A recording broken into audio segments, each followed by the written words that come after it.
Well, hello everybody and welcome it's so lovely to see so many people joining our event tonight. Some of you are still just coming in, so I'll just let that happen for a moment. Please feel free to go to the chat and you can introduce yourself there.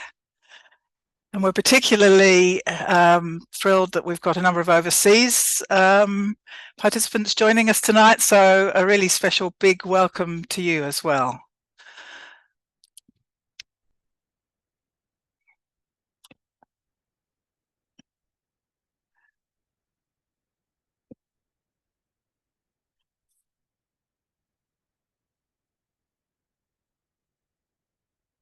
So I will start, as we always do, by acknowledging that I'm calling from the lands of Ngunnawal and Ngambri peoples here in Canberra, and I pay my heartfelt respects to their elders, past, present, and into the future.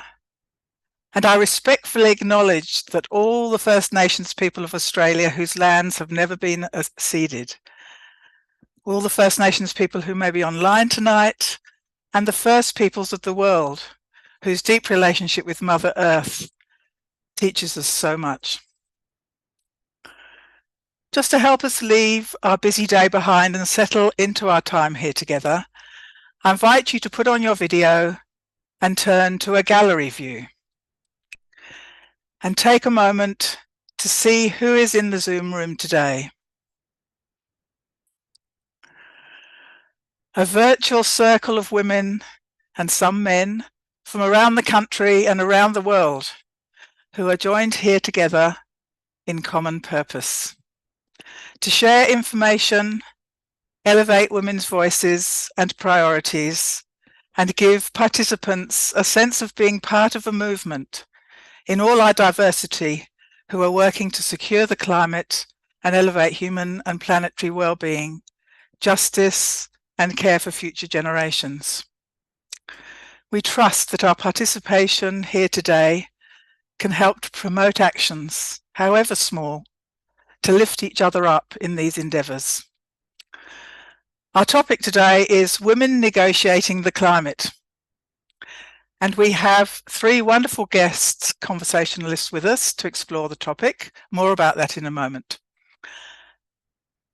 After coming up with that title, I found myself thinking, what does it mean to negotiate the climate? As spring arrived rather early in Canberra, my garden was ablaze with wattle flowers. I thought of Judith Wright's poem, The Wattle Tree, which expresses immortality through the cycles of life from seed to flower.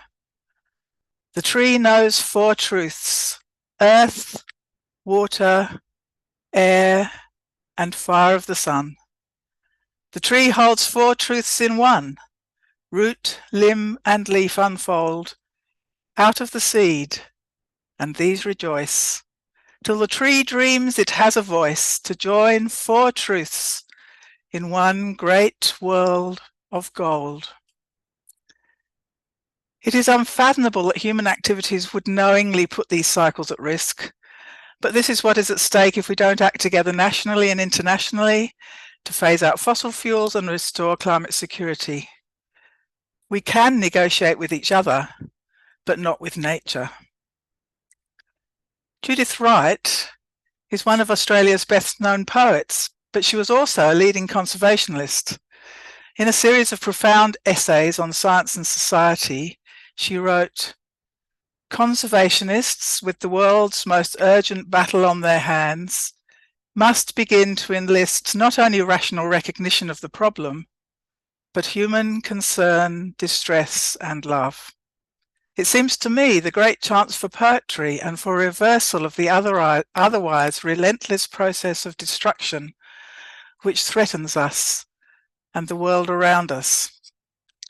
The risk is that time is so short and the opposing forces are so strong. The abyss is terribly near and terribly tempting, and the choice of real responsibility and real understanding is a fearsome prospect." And we have three guests with us today who are going to share their experience of working at the interface of real responsibility and real understanding. looking at the UNFCCC COP, that's the Conference of the Parties, big conferences, international conferences, the negotiations there from both the top down of government and the bottom up of community, particularly women. In the interest, now first of all, I'm just going to introduce you to Lynn Stevens, who's here online. Maybe she can just give you a wave. She's here to help me keep an eye on the chat and the Q&A. We're hoping in the last half an hour of this session, because we've got an hour and a half timetabled for this today, and I hope everyone can stay with us, to have a really good conversation. And we have actually sent around to ask people to send in their questions beforehand, and a number of you have done that. So thank you very much for that. It's been exciting looking at the questions that have come in. We have tried to weave a number of those through the conversation that we're about to have. And Lynn is also going to keep a bit of an eye on it to see if there's anything that we've left out. Now, it might be that we don't cover absolutely everything that you sent in, but don't worry, because after tonight we'll go back over and we'll have another look, and we'll send any outstanding questions to our panel to see if we can find the answers, and we'll include those and send them out to you later. So introducing our three, I don't want to read out their bios because they're online, and Lynn's going to put the link to the bios that are on our website in the chat. And she'll be putting some other links in the chat as we go along, so keep an eye open for that. So we have with us tonight, we're really thrilled and delighted to have with us Dr. Sally Box, who is Australia's head of the International Climate Negotiations Division of the Department of Climate Change, Energy, the Environment and Water.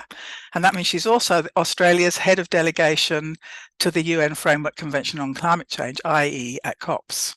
And she's got heaps of experience for that job, which is in her bio.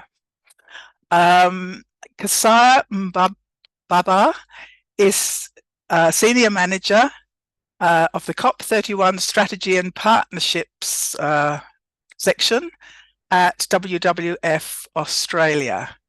The importance of COP31 is that we think that it's quite likely now that Australia, in partnership with the Pacific, will host that in 2026. Kesaya is a Fijian Australia and a passionate feminist and climate and human rights advocate with lots of experience in climate diplomacy and international development. And Dr. Tamara Inkster-Draper is Program Manager for the International Climate Politics Hub, which is a global network of experts working to build diplomatic pressure for greater climate action by leveraging national and international narratives and opportunities. She's also got lots of experience. And she's also a keen volunteer for grassroots environmental organisations, and she's an alumnus of the Women's Environmental Leadership Australia National Leadership Programme from 2023. So we're very delighted to have this wonderful panel. Of course, in addition to the questions that people sent in, do please put your comments and chat and further questions in the chat as we go along, and Lynn will attempt to collate those and bring those to the fore later. Okay, so now I'm going to turn to our three panelists, and I'm going to turn to Sally first. So Sally, as the Australian government head of international climate negotiations, you are leading up the negotiations at COP, and this sounds incredibly important. So one of the questions that we received beforehand is, how do you get ready for representing the voices of your country when you're at COP? And many of our participants online also want to know how the negotiation process works. And so could you please start telling us, sort of in simple terms, how this happens? And maybe as a bit of an example, you could just tell us a little bit about the negotiations process that happened in Dubai, the UAE, last year, that led to the breakthrough to include transition away from fossil fuels. Thanks very much, Janet, and good evening, everyone. It's really nice to be online and to see you all. Thanks for the very kind introduction. My name's Sally. I'm coming to you from Ngunnawal country here in Canberra, and I'd like to echo Janet's acknowledgement of country and of the traditional owners of this beautiful part of the world. So as Janet said, I head up the International Climate Negotiations Division in the Department of Climate Change, Energy, the Environment and Water, and also am Australia's chief negotiator to the United Nations Framework Convention on Climate Change. It's really great to speak to you about the UNFCCC and the Paris Agreement. It's something I'm very passionate about. Before I sort of go on to talk about how do things get negotiated and what that's like, I thought maybe if I just provide a little bit of intro to the UNFCCC and the Paris Agreement as a bit of context. You've heard Janet talk about COPs. So COPs stand for the Conference of the Parties. The parties are the 198 nations that have ratified the United Nations Framework Convention on Climate Change in 1992, which was the world's first international treaty on climate change. It had a global aim to stabilise greenhouse gas concentrations to prevent dangerous interference with the climate system. It didn't set any specific emissions reduction goals, but it called for a range of things like research and reporting and negotiations and future agreements to be made. It also laid out this structure of annual COPs, which parties could come together and and make these agreements. So the parties meet every year at a COP to review their actions they're taking to address climate change, to refine their greenhouse gas emission reduction targets, to form new agreements, to form new political commitments, and to discuss a range of other issues in the climate space. So the first COP took place in 1995. The world's now had 28 of them, and we're gearing up now for COP29 in Azerbaijan in November. One of the most important agreements in those 28 COPs that we've had was in COP21 in 2015, when the Paris Agreement was adopted. So that's another legally binding international climate treaty that requires 195 plus nations and economic unions to adopt it, that adopted it, to come together and set emissions reduction goals. So this has some more specific targets. It's got a goal to keep temperature increases to well below 2 degrees and to pursue efforts to limit temperature increases to 1.5 degrees. But it doesn't just have emissions reduction goals. It also has goals around adaptation and also around finance. So the way the UNFCCC works is it works under a consensus model of decision making. So everybody needs to agree. And there's a complex kind of web of negotiating blocks and groups that help move this process forward. Australia has a role as a chair of one of those groups, the Umbrella Group, which includes a number of countries, the US, Canada, New Zealand, Japan, Norway, most recently the UK, and a few others as well. So it does operate by consensus, which can mean that it is progress can feel very slow at times because it can be very hard to get close to 200 countries agreeing to any one thing. But it also means that when you do get agreement on something, it's really significant because the whole world has come together to agree on something. So sometimes it can feel like wading through treacle, and you can just have these amazing breakthroughs that feel really significant because everybody's agreed to them. Janet asked about how it actually works in practice, and with the example of the global stocktake. I guess maybe stepping back in terms of how do these negotiations begin. So every negotiation, whether it be on a new finance goal or a new way that we report on adaptation or something, begins with a mandate from parties. So parties have to say, hey, we need to agree on something, and then there's a process by which you go away and you work through it. So the language you mentioned, Janet, regarding parties' commitments at COP28 to transition away from fossil fuels in energy systems was agreed under what we call the global stocktake. So the Paris Agreement has this 5-year cycle where parties put forward their targets under what we call nationally determined contributions. And then every 5 years, we do a bit of a stock take to see how we're tracking towards the Paris Agreement's goals. So how are we going? And then what do we need to do to close any gap? So last year at COP28, it was the culmination of this first global stock take. But it didn't just happen at the COP. It was the result of a 2-year process of information gathering, technical analysis of scientific reports like the IPCC reports and other sources, and text negotiations. So in that time, we sought to, as Australia and with many like-minded, sought to bring profile to the key outcomes that we wanted to see in the global stocktake. We wanted to see recognition that emissions need to peak before 2025 to keep 1.5 degrees within reach. We wanted to see agreement that all parties should come forward with their next targets that cover the whole of their economy and that cover all greenhouse gases. So over a 2-year period, there's a lot of technical work, gathering all the evidence, and countries putting forward their positions. And then we arrive at COP. And by the time we arrive at COP, we've usually got some negotiating text that we're working on. And in that first week of COP, there's long meetings in sessions, and countries are saying, I don't like this about the text, this is missing, I want to take this out. And some officials who are co-facilitating work with the UNFCCC Secretariat to listen to parties' views, make adjustments, put a revised text back in front of parties, and then parties say, oh, I like this, or I still hate that. And then they go around and around and around.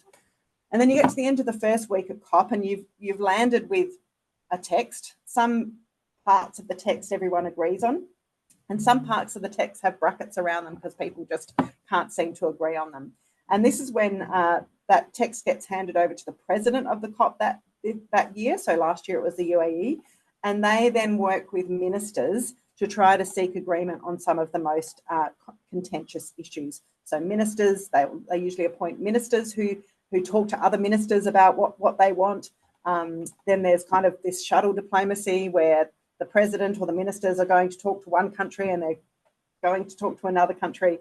And then by the end of the week, usually in the very late hours of the morning, everybody has sort of made the relevant compromises, and the text gets sort of tabled on the floor when everyone's there, and everyone hopefully adopts it. And that's what happened last year with the global stocktake. We talk about the global stocktake as a qualified success. There are some fantastic things in the global stocktake. It calls for parties' next targets or next nationally determined contributions to be economy-wide, covering all sectors and gases. It highlights key scenarios from the science, which talk about the actions needed to keep 1.5 degrees within reach. And it calls for parties to collectively transition their energy systems towards renewables and away from fossil fuels. And this was the first time that fossil fuels and the need to transition away from fossil fuels was explicitly called out in a COP decision. We call it a qualified success because it depends on how parties respond to it. How do they take the outcomes of the global stocktake, take them back home, and think about how they apply them nationally? So that's a little bit of insight into how it works, Janet, and I'll stop there. Thank you. I'm just going to move that and I seem to have lost my spotlighting. Okay, thanks very much for that, for Sally. I've got a couple of follow-up questions. We might come to those further on, because I want to keep moving. Although I might just very quickly ask you, are there many women heads of negotiation? Heads of the delegation, sorry, I should say. Yes, I don't know what the count is, but there are. I don't think we're the majority. But I'm very proud that we have a very good representation of women in the Australian delegation, over the last few years, more than half of our delegation have been women. Okay, thanks. Okay, I'm going to come to Kesaya now. Hello, Kesaya. So as the senior manager for COP31 Strategy and Partnerships, I know you're focused on sort of planning for a potentially Pacific Australian, or as we like to call it, Oceania COP in 2026. We'll come to that in a bit more detail later, but just start by telling us a bit about your own journey into working in climate action and justice, and how has that found its place with you working in WWF Australia? Thanks, Janet. That's such a nice question because it's really personal, and I think nice to share that as feminists and as women to have that opportunity as well, and just joining in with everyone in paying my respects to the elders. I'm on Ngunnawal Ngambri country as well, and it's special for me because I think as a Pacific person who also has roots in colonial Australia. I'm a guest on this country, but also I benefit from privilege that my Australian family has built on this country as well. So I pay my respects to all of the elders here and across this vast land as well. And yeah, my dad comes from Fiji and from a small village called or island called Lakemba in the east of Fiji. And he was at the Earth Summit in Rio in 1992 that Sally mentioned, one of the first, as part of one of the first Indigenous delegations, I believe. And at that summit, one of the outcomes was the UNFCCC, of course. My mom was a journalist and a women's rights advocate. So growing up in Fiji and with that family background, justice and nature were really strong themes. But my career took a different turn. I worked in the Pacific on community development, and I got into sexual and reproductive rights advocacy at the international level, advocating at the UN General Assembly, Commission on the Status of Women in New York as well, and regionally at, for example, Pacific Women's Triennial there. So my first opportunity to work directly in climate change actually came when I was living in Thailand. And I got the role with the British Embassy in Thailand as the COP26 climate attaché. So the UK was, of course, the presidency of COP in that year, supposed to be 2020, but moved to 2021. And it was one of those 5-yearly cycles that Sally mentioned, where countries bring their nationally or updated nationally determined contributions.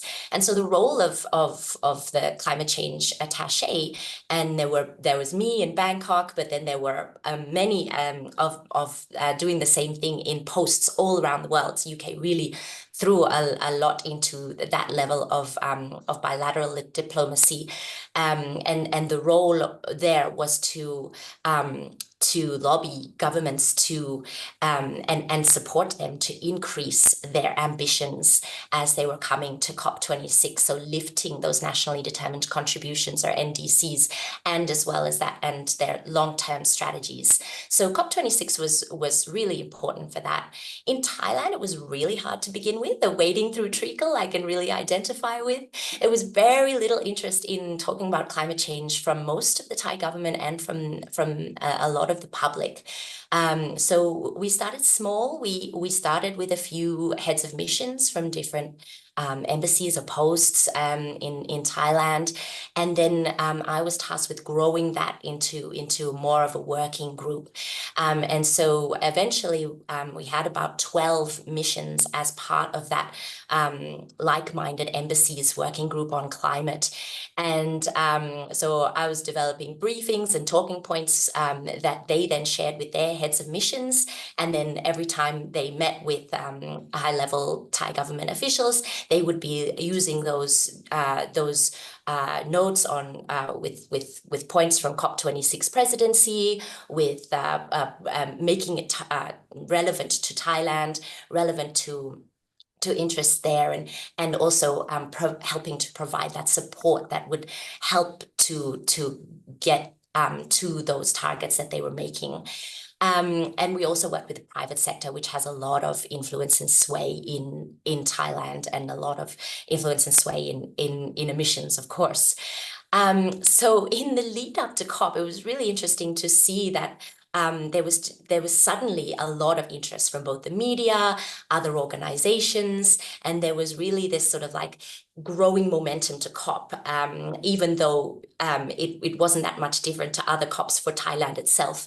And so it was really interesting to see that. And then the Thai Prime Minister actually decided to go to the Leaders Summit, which was at the very beginning of COP that year.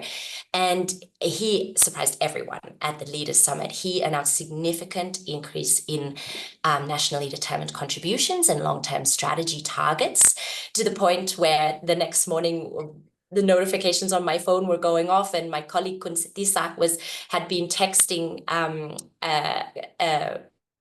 contacts within the Thai ministry being like, is this true? Is the English translation that I was hearing correct? Because it just seemed to be quite a surprise. And so when Kun Sittisak and I arrived in the office the next day, we got a standing ovation from the whole embassy, which was wild. But I mentioned that too because the deputy head of mission said to us, it's rare as a diplomat that you can see the real outcome of your work. And so we could actually see that targeted diplomacy and the importance of COP and that Paris effect had actually led to that outcome directly and indirectly. So that was really amazing. And so when Janet says I have a lot of experience in climate diplomacy, I have experience in a very specific element of climate diplomacy. And it was really interesting and fun work. And the WWF role that I do now is quite similar, but working with civil society and bringing some of that experience of having worked within the government of a COP president.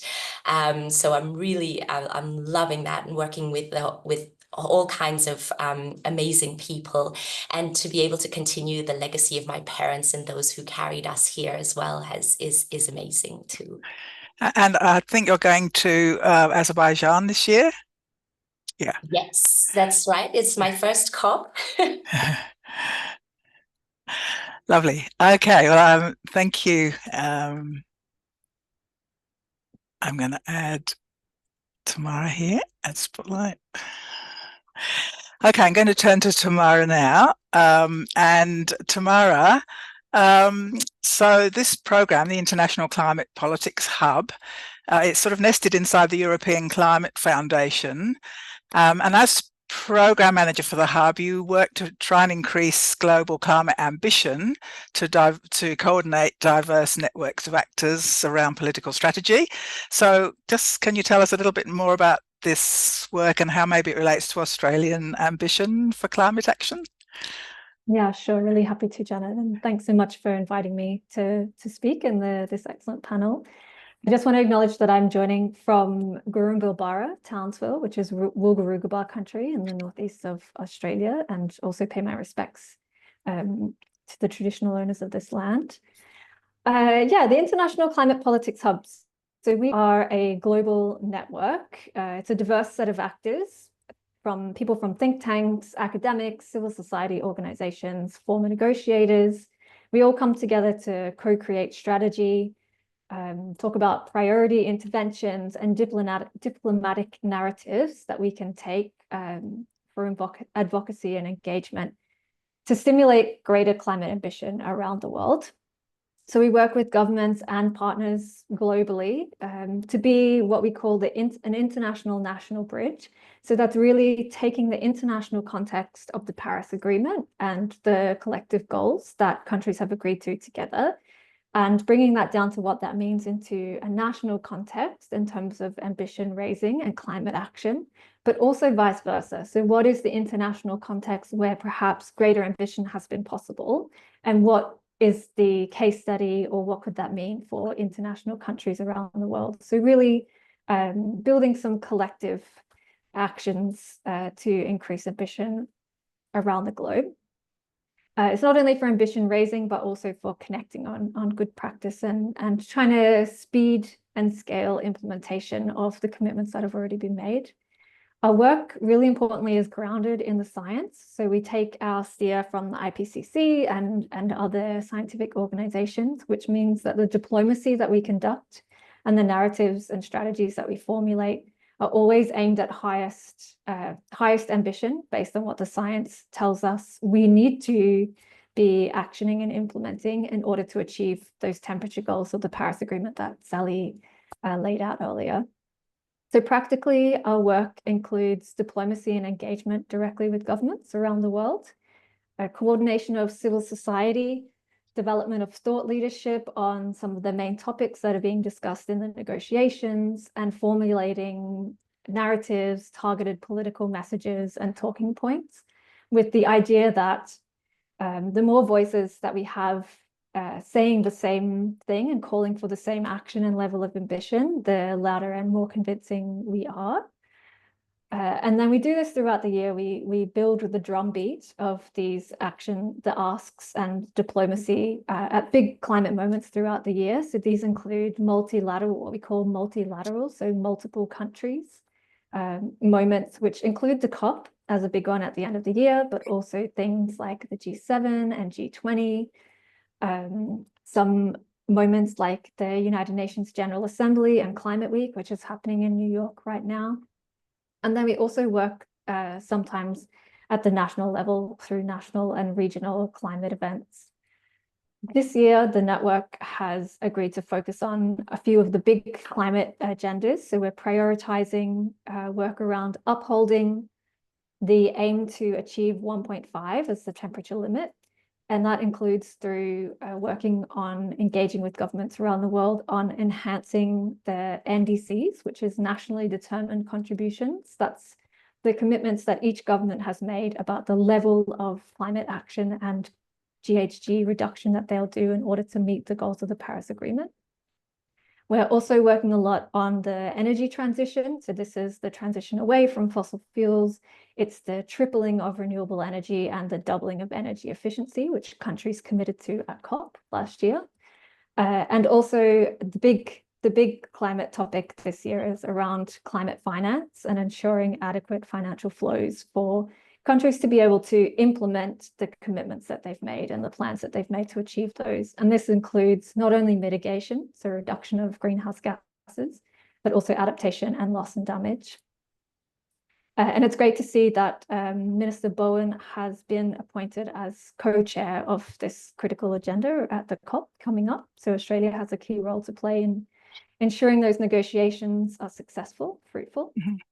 And how ICPH work connects with Australia. So we have a global remit. We work with countries individually as well. For Australia, we've seen some good steps forward with this government on climate action.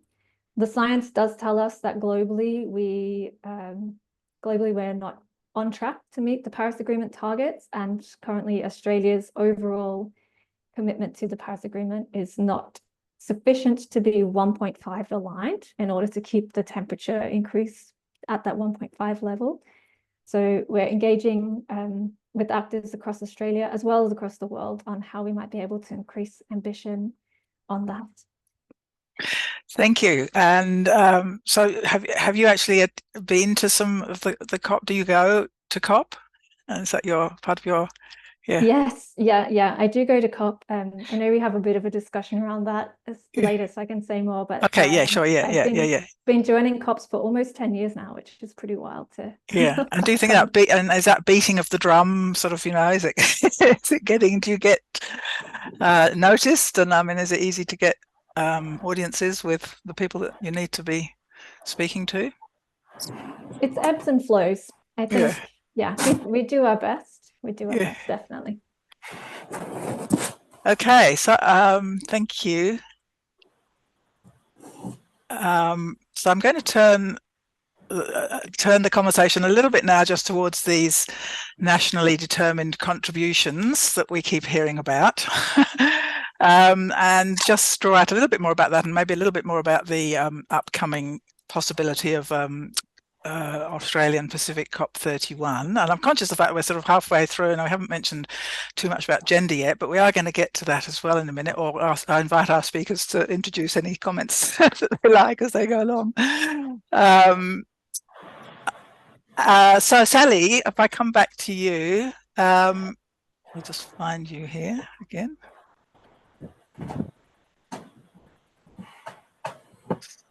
Oh, sorry, sometimes I lose people in my view here. Okay, there we are. I'll spotlight Sally. So I was at a conference a couple of weeks ago, the Better Futures Forum, and we heard from somebody called Natalie Unterstel. You may know her. She's a climate and policy negotiations expert from Brazil. And so she was visiting Australia, and she's president of something called the Talanoa Institute, which is a think tank which promotes dialogue among government, civil society and private sector stakeholders. So she was talking about national climate plans, which includes these nationally determined contributions and some other national plans as well. And she was talking about they could be seen as representing the aspirations of all the people. It was a bit of a that is not only the policy plans of government. So that was a bit of an eye-opener to me, because I'd always thought of these things as being closely held things that are developed by government. And it's the topic of quite a number of the questions we've received about this event tonight in relation to a whole of society approach, including women, but we'll come to that even more later, people with disabilities, rural people, First Nations people, of course, incredibly important, young people, school students, and so on. So we've got some new plans coming up in 2025 to be submitted, I gather. Will they reflect this sort of multi-stakeholder input and community ownership? Thanks, Janet. Yeah, no, that's a really interesting perspective and a very good question. As Tamara indicated, the government's required under the Paris Agreement to update its nationally determined contribution for Australia every 5 years. And those NDCs, as we call them, include our emissions reduction targets, and they're expected to represent a progression on previous commitment and our highest possible ambition. So our next NDC will go out to 2035. So the nationally determined contributions are a commitment of the Australian government as part of our commitment to the treaty. But we are very conscious of the need for inclusive approaches as we are developing and updating our NDC here in Australia.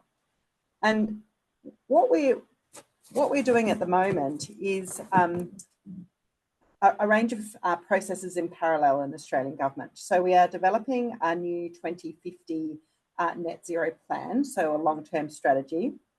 We're also developing 6 sectoral plans that will feed into that net zero plan, and they cover different sectors: electricity and energy, industry, the built environment, agriculture and land, and transport and resources.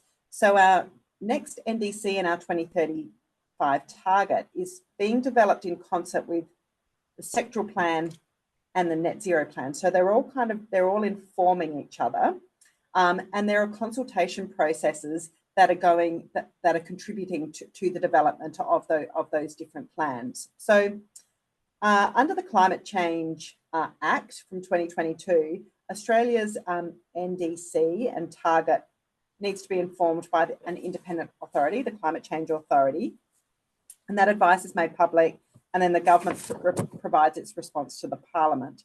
So as part of the Climate Change Authority doing its work to inform the government, they conducted an open public consultation process earlier this year. So that's one way that the public can feed into it. In addition to the sort of consultation undertaken by the authority, there's consultation engagement happening in preparing our target and our net zero plan on multiple fronts. So there are different government portfolios that are responsible for each of the 6 sectoral plans that are feeding into our target and our net zero plan. And those portfolios are conducting consultations and leading consultations with their sectors as they do that work. And then the government's also working with different specific stakeholder groups to make sure that different parts of the Australian community can have their say on our approach to reaching net zero. So that includes First Nations Australians, regional communities, workers and unions. And while I mentioned that, the government's created a national net zero authority to ensure that industries and communities and workers that have powered Australia for generations can seize those opportunities that come with our transition to net zero. So that inclusive engagement is really an important aspect of how we're developing our NDC, but how we're developing the plans that inform it and sit alongside it more broadly. So yeah. I suppose that, you know, like there's all of these processes there, and I know there are because I sort of follow them a bit, and you know, I've been to some of your stakeholder sessions and so on, but to a lot of members of the public, they still feel a bit removed from it somehow. They don't really feel that they are engaged, you know, that the government sort of comes into the community, or you know, that the sort of consultations really listen. And I suppose it may be coming back to Judith Wright's point about engaging the heart and the feelings that the people have, you know, about the significance of climate change and the opportunity that it also presents for other you know, justice issues to be taken into account, like gender equality and First Nations justice, very, very high on the agenda for civil society groups. So is there some way of making it more accessible, I suppose, is what I'm saying, or more, you know? Yeah.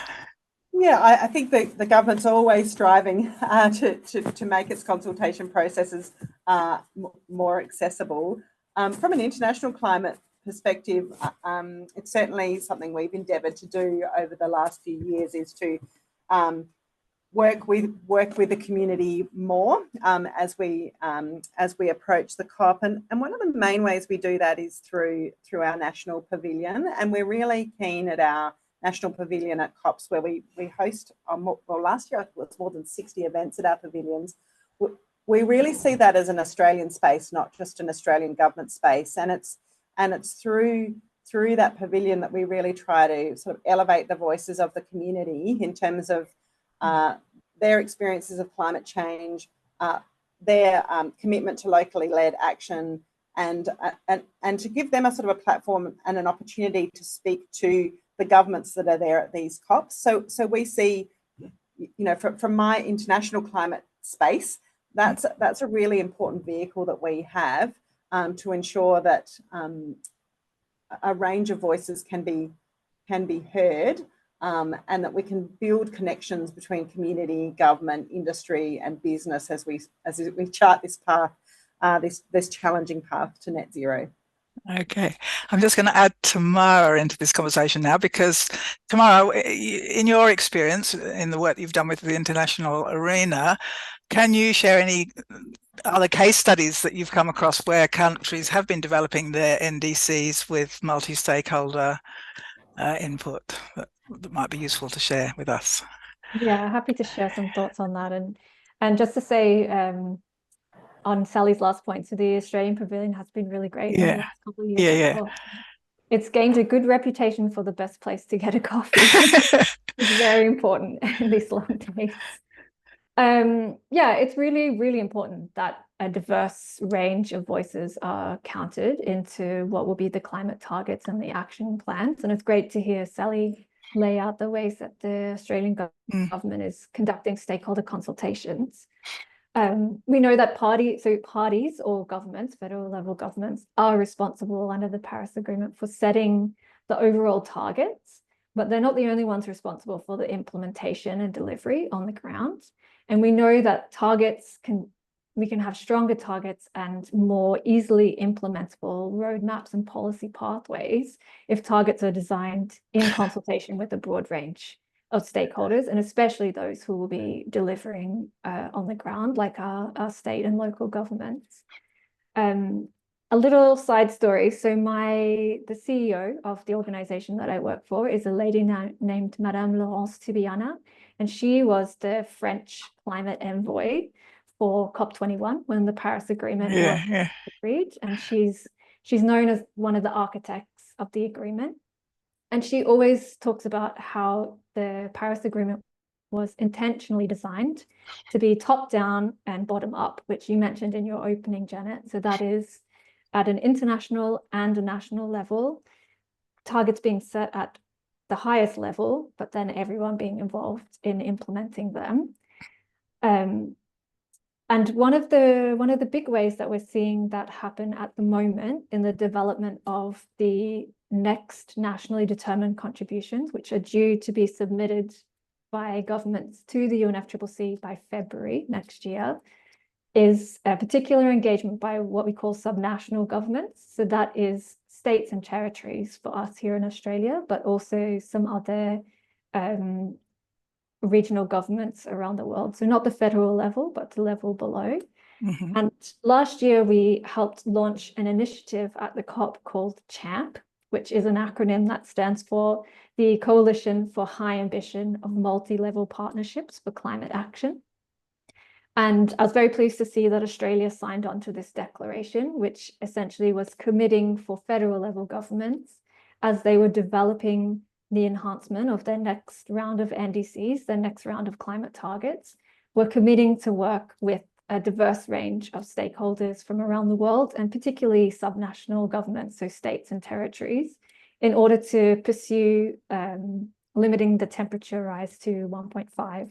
So that's great that Australia and many other governments have signed on to this initiative. And we're seeing now that, so this was launched at COP28 last year, and we are seeing now that through that vehicle, just one of the ways that governments around the world are having these multi-stakeholder consultation processes in order to have a more collaborative way of formulating NDCs.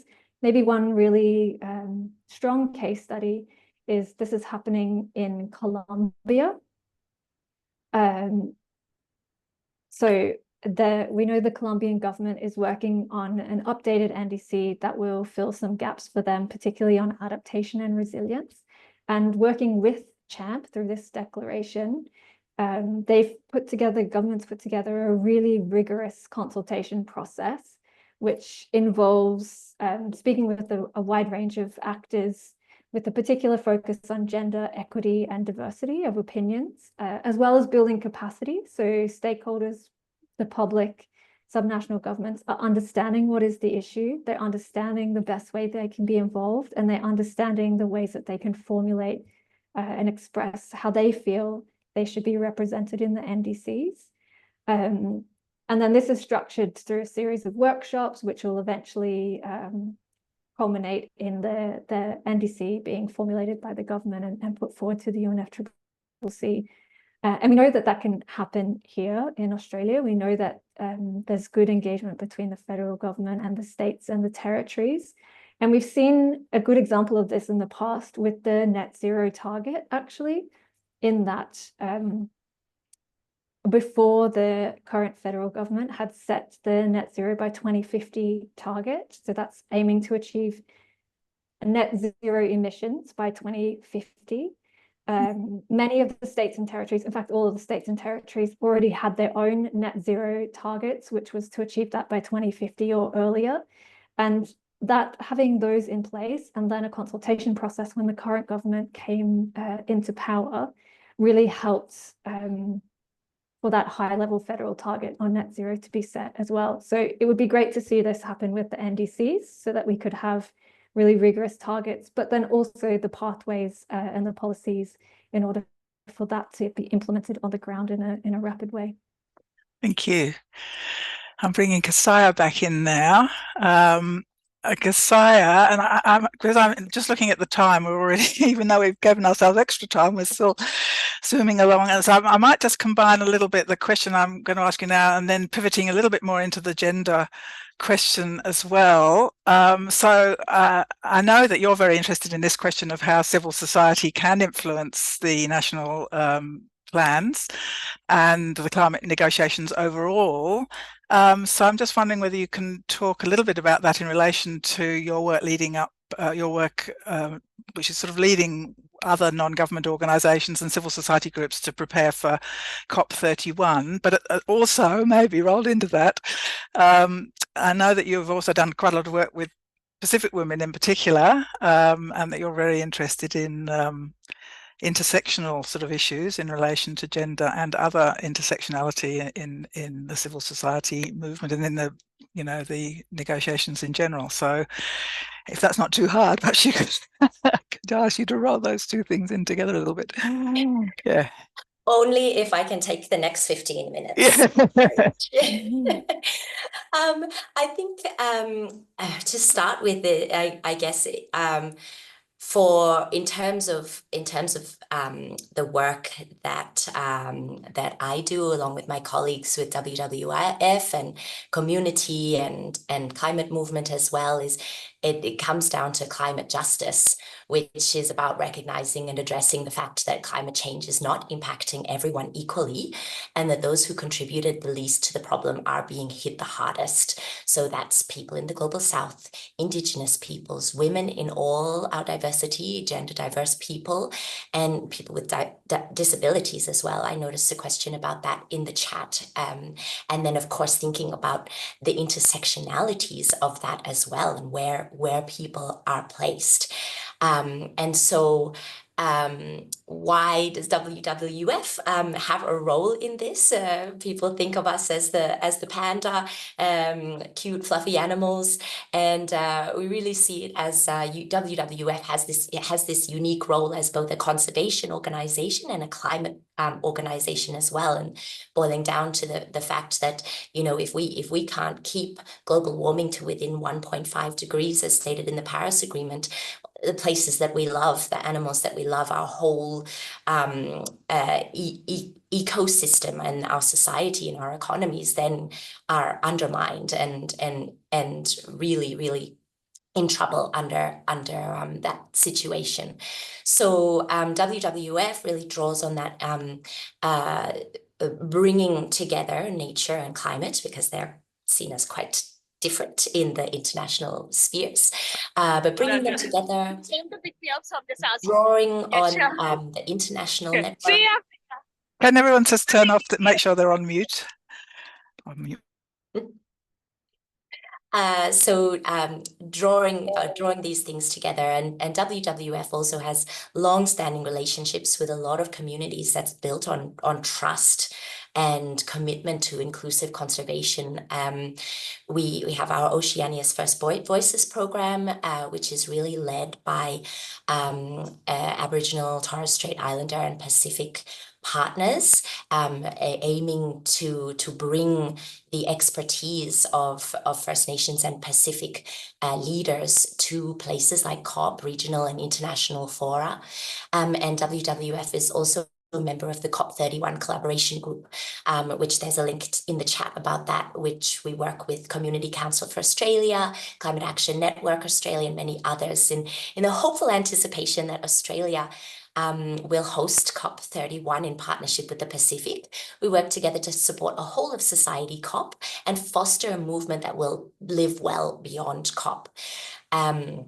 Also using that the network to connect Brazil and Australia and the Pacific, thinking to COP30, which will be in Brazil, and then to COP31, which will hopefully be in Australia in partnership with the Pacific, and even thinking beyond that to COP32, which is likely to be held in an African country.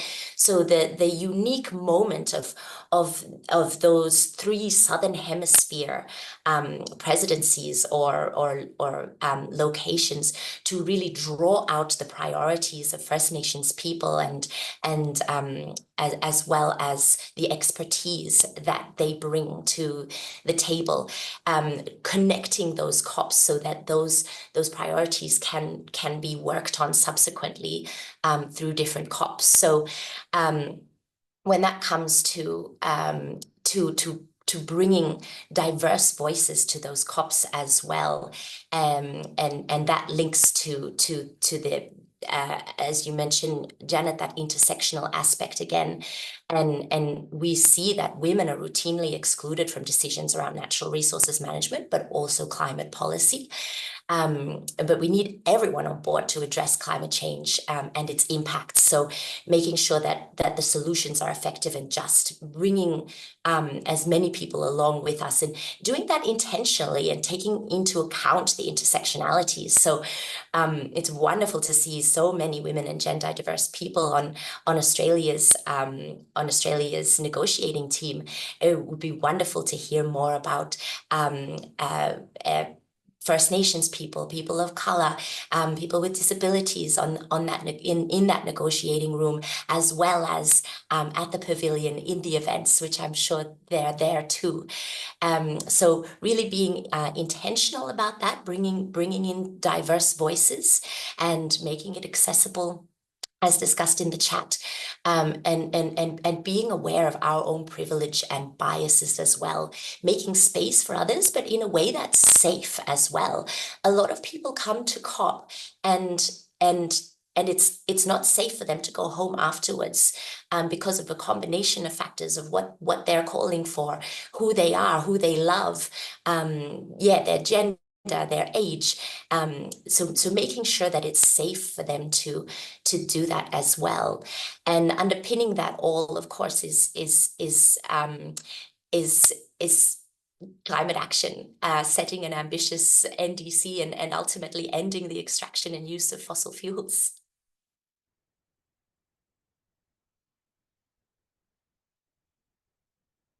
Still on mute, Janet. Okay, I'm going to bring Tamara back in now because in case she has to leave, she says she can stay a little bit longer. Now, you've already mentioned, actually, I just want to pick up on something you did mention about your boss. I can't remember, or the head of your organization, I should say, whose name I can't quite remember, but I've seen it before. And she and Christina Figueres, and there were a couple of other very significant women, I think, that were a bit of a team in the involved in the Paris Agreement, negotiating the. So it's quite notable that was a little group of women that were able to pull that off. Perhaps it's a bit too much, like as a scientist, I don't rely on case studies all the time, but it's very it's very tempting to look at that example and see how, when you bring those voices to the table, you can get a different outcome than maybe would have been achieved.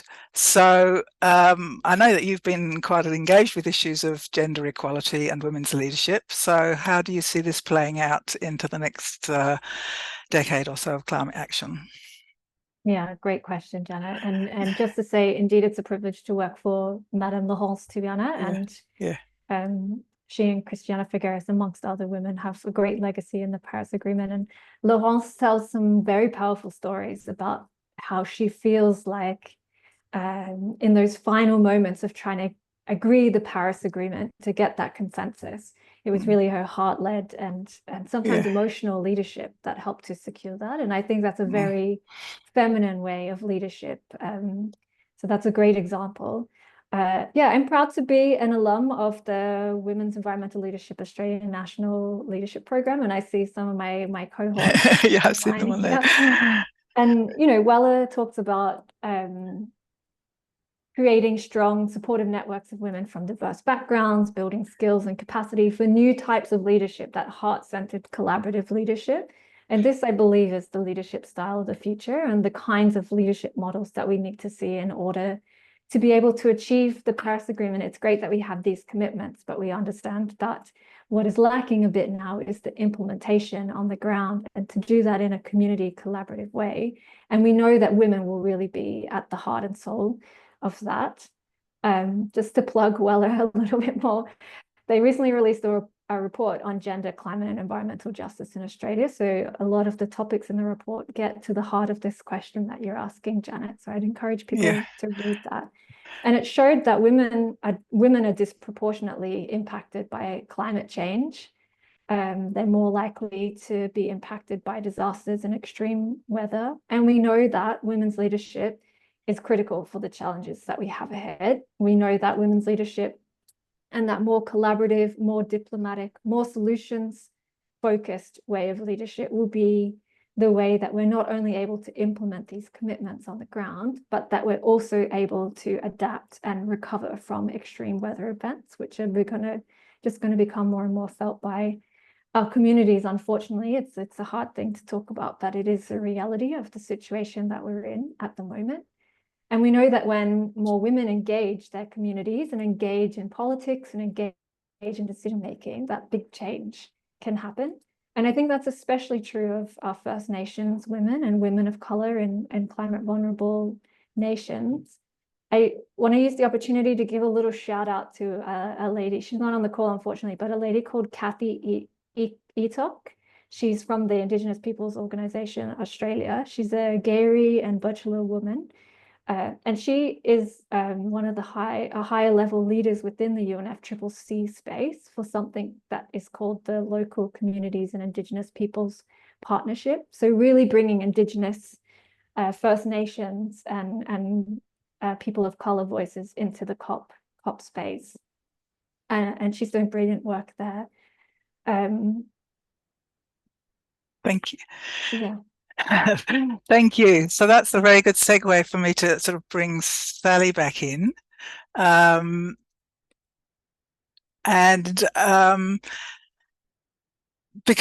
I mean, we talk about women's leadership and sort of bringing women into these spaces, but it's not just about the women being in the spaces. It's about them having real access to the agenda. That sort of level of being able to bring their priorities to the fore, not just being brought in after the priorities have already been set and they're sort of there. And this is all related to sort of, women's equality generally. And of course, there are some much more serious issues still on the global agenda around women's equality that haven't been resolved. So within the UNFCCC process, there's something called the Lima Work Programme, which is about gender equality, and there is a new gender action plan, which has been being agreed now for several years, and I believe it's due to be finalised. Can you just tell us how that's going and how important it is for the whole COP process? Just tell us a bit about it. Sure. Yeah. Thanks, Janet. Yeah, it is an important year for gender in the UNFCCC. You've rightly mentioned that we have a gender action plan and it is up for review. So there are key negotiations this year on the gender work program and new areas of focus. So the final review of the enhanced Lima work program on gender and its gender action plan started at the June meetings in Bonn this year, and negotiations will continue on the future of the work program as we head into COP29.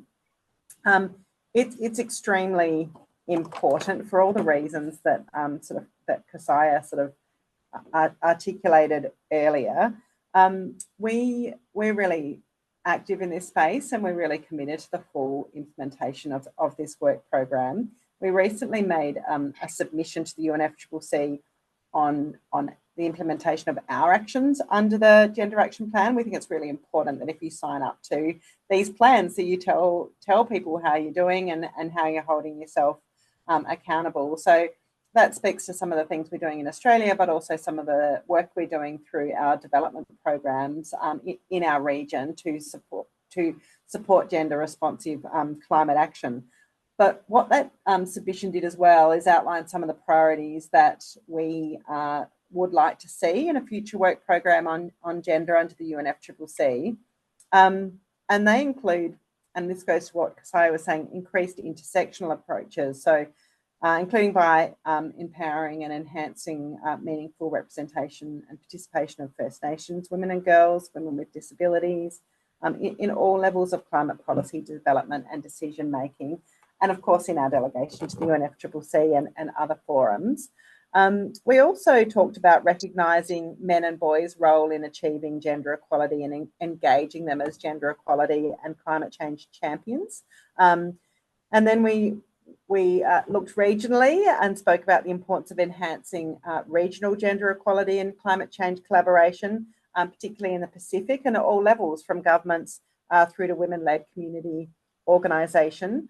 And there are a range of things that we do, including training Pacific women negotiators that support that. But what we're interested in looking at sort of how do you promote the tangible implementation of initiatives and locally led solutions.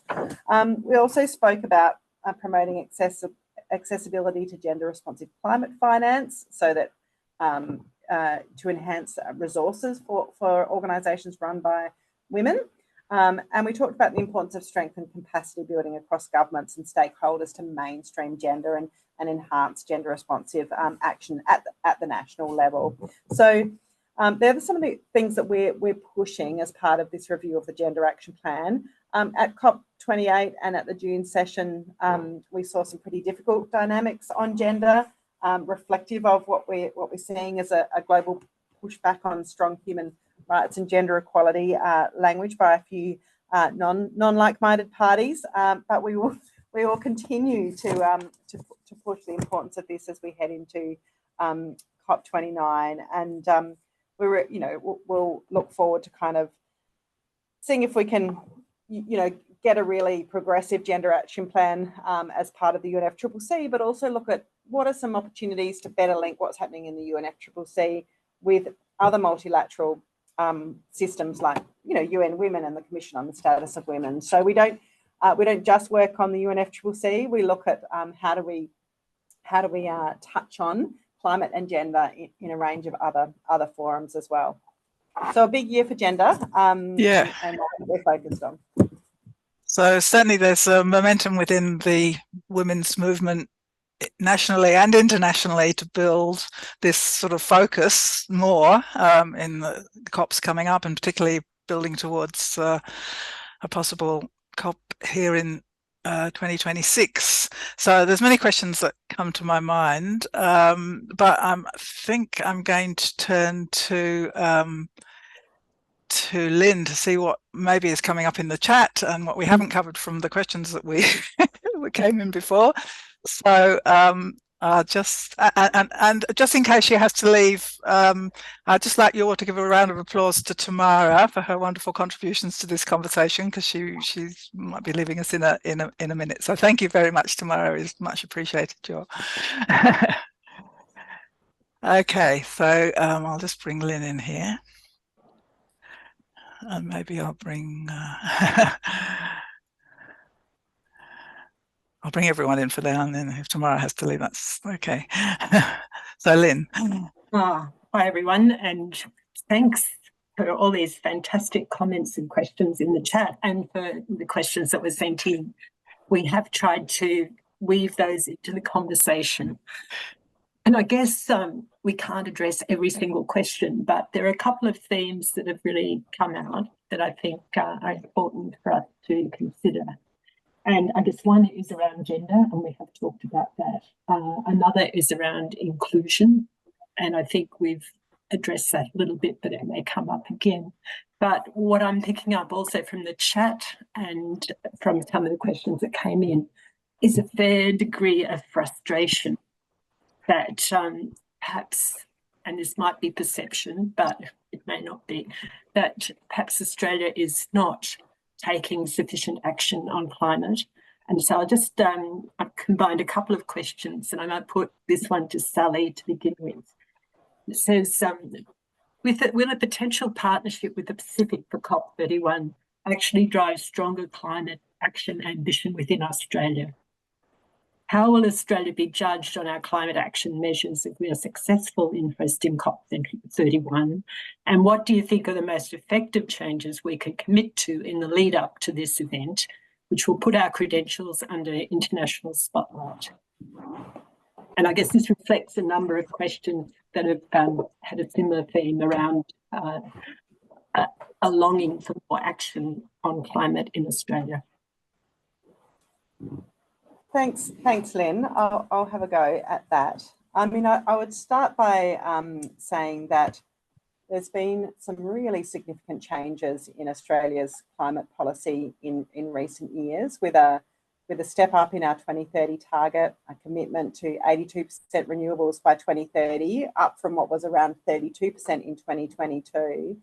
And more recently, we've seen the government not just looking at how do we make the transition at home, but how do we invest in the industries that will support the transition in the region, and that big investment in Future Made in Australia, and thinking about how do we build the renewables-based exports so that we can ourselves transition from being an exporter of fossil fuels to an exporter of clean energy and the clean energy products that will support the region to decarbonise. So there's been some pretty significant shifts, and a government running pretty hard at supporting Australia's decarbonisation and looking into the future about how we support the region.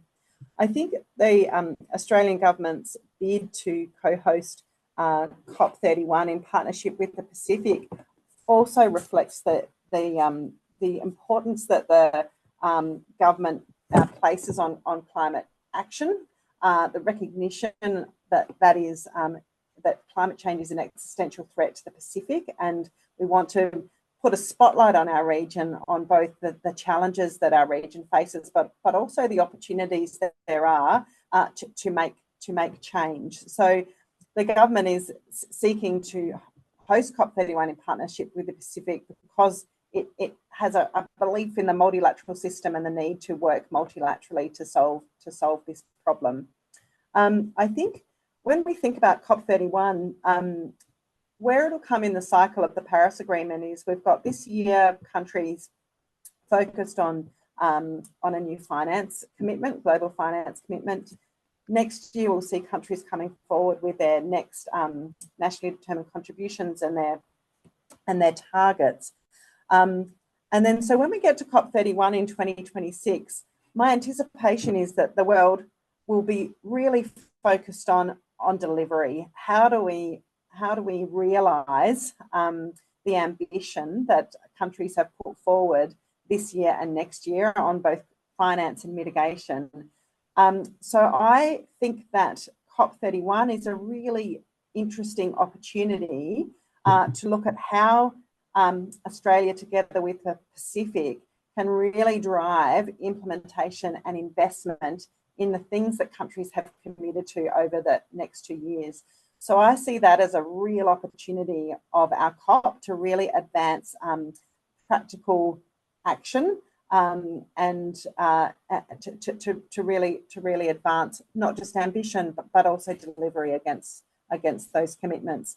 It's still 2 years away, and we've got some design work to do about how do we focus our COP, and what are the regional priorities that we really want to focus on, and we're working closely with the Pacific to try to design those. But I'll go back to something I think Kesaya said about the importance of COP being there for the whole community. It is at its core a meeting of governments, but it's so much more in that it brings together civil society and industry and business. And so I think that is a real opportunity for Australia and the Pacific to rally around that common cause and to deliver some practical change. Thank you, Sally. Would you like to add something to that? Yeah, I think that's wonderful. Just really, really nice to hear, because I think one of the other wonderful things about thinking about a potential Australia and Pacific COP is having it here in the region makes it so much more accessible for Pacific communities and for Aboriginal and Torres Strait Islander peoples as well to be able to get there and to tell their stories and to be part of that and the implementation as well. Really, I think those stories need to be so much a part of that implementation as well, and particularly when we're thinking about finance, when we're thinking about adaptation, loss and damage, it's also bringing the solutions as well from communities who are already doing so much work in this area and can bring that expertise, bring those solutions to really showcase and demonstrate what can be done and show that to the world stage. Every year, it's Pacific Islands and other communities in this region, have to travel so far, and the same with Australians as well. And so it would be wonderful to bring it here and really center the voices and the leadership of people in this region. Thank you. I mean, through the chat, pardon me, there also seems a great desire for people to contribute their views, their experience, the connections they have to community. And I wonder whether you both might comment on what avenues there might be over the next couple of years for people to really get involved with this. So I'll start again with Sally and then come to Kesaya. I mean, you've mentioned some, but perhaps if you could just expand on that a little bit. Thanks, Lynn. So I think there's going to be lots of opportunities. We're still kind of we're still in the process of trying to secure the bid, for starters. So that has been a very a big focus of me and my team, is trying to secure the bid, and we're still kind of working with Turkey to see if we can come to an amicable resolution on that. And we're also turning our minds to some of the early planning. So my anticipation is next year, as we kind of move into the design phase of COP31, there'll be loads of opportunities for industry, for business, for community members, for First Nations people to talk to us, and for us to hear your ideas about what you would like COP to be and how we can work with you in the design and the delivery of COP. But we're still in the process of kind of figuring out exactly how we will go about that, while we're sort of focused on securing the bid right at the moment. But there is a strong interest in this being an opportunity for the whole community. The government has talked about the importance of elevating First Nations voices and participation as part of COP31. They've talked about the importance of bringing our regions along, and those regions who are really at the forefront of the transition. So I think there's a strong desire for this to be a whole of Australia COP, and that will mean lots of talking to the community about what that looks like, next year probably. Thanks, Sally. Kesaya, I was going to ask you to weave in another aspect as well, because we've been talking about inclusion, and I just share with everyone, we had the most beautiful question come in from, I'm assuming, a young woman who's expecting a baby, and I'm just going to read that out and ask Kesaya if you comment on that, as well as on the idea of how we can be involved. And she says, I'm expecting a baby, and I wonder how to be a good mother and still have time to follow climate negotiations and go to the COPs and negotiations around the world. Any tips? Such a beautiful question. And Lynn, when you and Janet brought this up yesterday, I almost started crying. I was like 10 weeks pregnant when COP26 happened, and so obviously I immediately cried as soon as Thailand announced greater ambition, but I might have done that anyway. But it's just such a cool thing to be able to continue that even while I'm a parent, and I think it's really important, as I think part of some of the discourse around parenthood these days is to try and build community around you so that you're still able to be involved with that. I really got involved with Women's Climate Congress while I was on maternity leave, and so that has been really fun and a really interesting part of it, and then bringing that into my work with WWF has been great too. We discussed this briefly with Tamara as well yesterday, and I hope she won't mind me mentioning that a previous manager of hers actually started an initiative, wasn't it, Lynn and Janet, called Babies at COP. And she said that she has seen more and more people bringing their babies to COP, but apparently the babies also need a badge, so that's a consideration as well. And also, like, bringing in the voices of children is such an important and beautiful thing as well. So it's definitely something that should be considered. And to bring it back to the previous question, I think making things accessible, but also, considering the lead up to COP26, that runway to COP26 is really important, and being involved there. So we don't have to travel always, but getting involved in local communities where possible, and then and taking advantage of that runway to COP, and also remembering that Australia's presidency of the COP will continue. We take on that presidency at COP31, and then it continues for another year as well. And the Troika model is part of continuing that as well. But also just like remembering that the work doesn't stop at COP31. So our kids will be getting bigger and running around and getting ready to be involved in those conversations as well. But yeah, just really in terms of people, opportunities to get involved, no matter your life stage. I think do please let me know if you want to be involved in future conversations on COP31.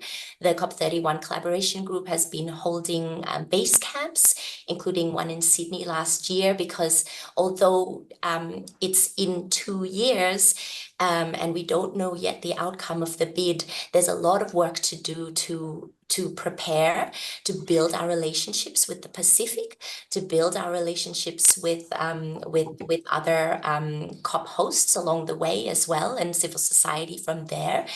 So it would be amazing to see base camps preparing for COP31, many in all communities around Australia, and so it's an exciting thought to think that you could just have a table conversation around the dinner table, and that could be a base camp in your community, or hosting workshops, and that is going to just get stronger and stronger as we get closer and closer to a COP, if Australia is called upon to host with the Pacific as well. Mm-hmm. Thank you. I might just add that, as I always think the arts have a big role to play. That it's not, and I'm not religious myself, but it's not, it's for a reason that there are so many images of mothers and babies in art. And, you know, if we had one of those hanging up in the negotiation room, maybe at COP, or, you know, this idea of intergenerational, you know, responsibility, this idea of, you know, the real responsibility, and that also, that's a significant thing with women, that, you know, they grow these new human beings in their bodies, and sending them forth into the world, you know, wanting it to be a secure world for them to grow up in. Yeah. Okay. I'm going to actually raise one more issue now, just to conclude, and it's a comment from the chat. Somebody just talking about being exhausted. You know, like the ongoing, we've talked about the wonder of women and all we can contribute, but it's also exhausting. And so I wondered if we could also just finish off by how we deal with that, how we support each other, and what we need to do to enable this sort of women's energy to contribute without killing ourselves. So who would anyone like to start on that? I see you nodding, Kesaya. Yeah, I think it's a really great point, and so important. And there's such a balance to be made there, with like the burden or the cultural load that comes with being like, you know, just speaking from my experience as a Pacific person, there's a cultural responsibility and a colonial load that comes with that, of being expected to contribute to different things that aren't perhaps in my job description, or doing things like that. And of course, yeah, when it comes to climate change and climate action, that's amplified so much. And so I think it's really important to be mindful of that. And when we think about intersectionality, also thinking about the various things that go on top.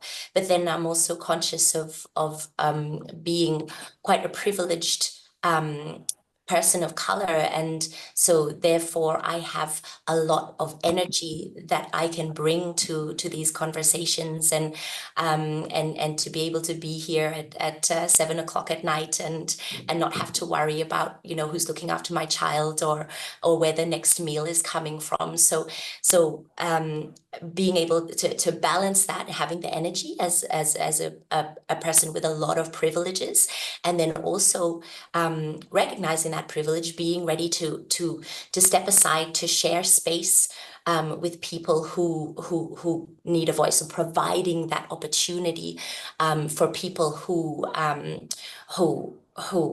would like to take up more space and provide that energy as well.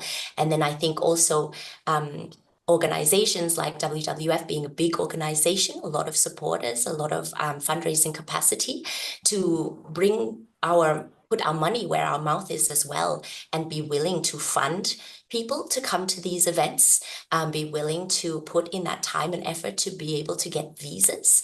And that's a huge thing, that if we're thinking about COP31, we need to think about visas and access to the spaces, not only for the event itself, but in the lead up too.